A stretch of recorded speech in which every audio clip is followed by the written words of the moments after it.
बर्फ से ढके हिमालय की गोद में बसा एक ऐसा तीर्थ जहां पहुंचने से पहले आत्मा ही यात्रा पर निकल पड़ती है। यह केवल पत्थरों से बना एक मंदिर नहीं, यह वह स्थान है जहां आस्था शून्यता में विलीन होकर शिव से एकाकार हो जाती है। यह है केदारनाथ, शिव की दिव्यता का जीवंत प्रतीक, जहां हर कण में हर हर महादेव की प्रतिध्वनि है।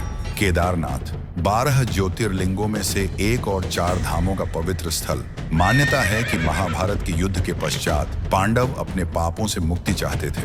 वे कैलाश की ओर चल पड़े भगवान शिव से क्षमा मांगने, लेकिन शिव जी रुष्ट थे। उन्होंने बैल का रूप धारण किया और केदार की पहाड़ियों में छिप गए। भीम ने एक पहाड़ी पर उन्हें पहचान लिया। जैसे ही भीम ने उन्हें पकड़ने की कोशिश की, शिव जी धरती में समा गए। केवल उनका पृष्ठभाग बाहर रह गया और वहीं से केदारनाथ की स्थापना हुई। इस अद्भुत स्थान पर आज भी भगवान शिव के उसी रूप की पूजा होती है। पंच केदारों में यह सबसे प्रमुख स्थल है जहां शिव जी के अन्य अंगों की भी पूजा विभिन्न स्थानों पर होती है। कहा जाता है कि 8वीं शताब्दी में आदि शंकराचार्य ने इस मंदिर का पुनर्निर्माण किया। यह मंदिर पत्थरों से निर्मित है, न कीलों से, न किसी जोड़ से। यह समय की हर परीक्षा में खड़ा रहा है, चाहे वह बर्फबारी हो, भूकंप हो या प्राकृतिक आपदाएं। 2013 की विनाशकारी बाढ़ को कौन भूल सकता है? पूरा इलाका तबाह हो गया था, पर केदारनाथ मंदिर अडिग रहा। उस दिन एक चमत्कार हुआ। एक विशाल चट्टान, जिसे अब भीमशिला कहा जाता है, मंदिर के पीछे आकर रुक गई और बाढ़ की धाराओं से इसकी रक्षा की। आज भी भक्त उस चट्टान को श्रद्धा से प्रणाम करते हैं। इस दिव्य धाम तक पहुंचने के लिए आपको स्वयं को तैयार करना होता है, शारीरिक रूप से भी और मानसिक रूप से भी।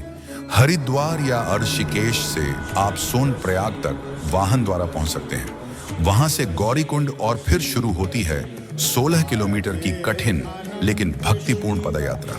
इस यात्रा में पालकी, खच्चर और हेलीकॉप्टर की भी सुविधा है, विशेषकर फाटा, सिरसी और गुप्तकाशी से। लेकिन जिनका मन भक्ति में डूबा हो, उनके लिए यह हर कदम एक तीर्थ है। पग पग पर कठिनाई है, लेकिन साथ ही शिव की छाया भी है। मंदिर हर साल अक्षय तृतीया के शुभ अवसर पर खोला जाता है और दीपावली के बाद भैया दूज को बंद किया जाता है। ठंड के दिनों में जब यह क्षेत्र बर्फ से ढक जाता है, तब भगवान शिव की उत्सव मूर्ति को ऊखी मठ ले जाया जाता है, जहां उनकी पूजा नियमित रूप से होती है। यह परंपरा सदियों से चली आ रही है और आज भी उसी श्रद्धा के साथ निभाई जाती है। केदारनाथ कोई साधारण स्थान नहीं, यह वह धाम है जहां प्रकृति और परमात्मा का संगम होता है। यह तीर्थ नहीं, एक अनुभव है, ऐसा अनुभव जो आत्मा को छू जाता है। यहाँ जो आता है वह खाली नहीं लौटता। हर हर महादेव।